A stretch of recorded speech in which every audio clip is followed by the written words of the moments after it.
মধ্যপ্রাচ্যে যুদ্ধ পরিস্থিতি আরও অবনতির দিকে যাচ্ছে। এর প্রভাবে এরই মধ্যে ব্রেন্ট ক্রুড অয়েলের দাম ব্যারেল প্রতি $90 ছাড়িয়েছে। পাশাপাশি যুক্তরাষ্ট্রের ফেডারেল রিজার্ভ মূল্যস্ফীতি নিয়ন্ত্রণে সুদের হার বাড়ানোর ইঙ্গিতও দিয়েছে। এসব কারণে সোমবার বিশ্ববাজারে স্বর্ণের দাম কিছুটা কমেছে।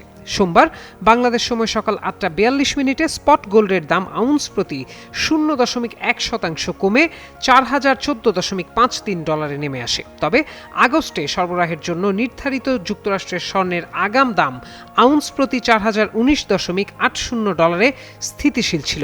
One parcel, more ways to send. Pathao parcel has expanded. Explore the new parcel.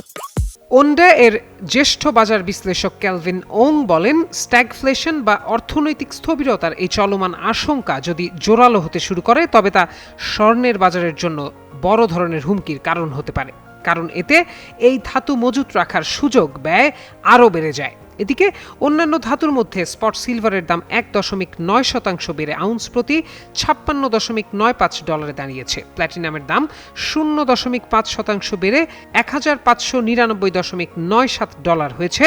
তবে প্যালাডিয়ামের দাম ০.২% কমে $১,২৪৪.৫০ নেমেছে।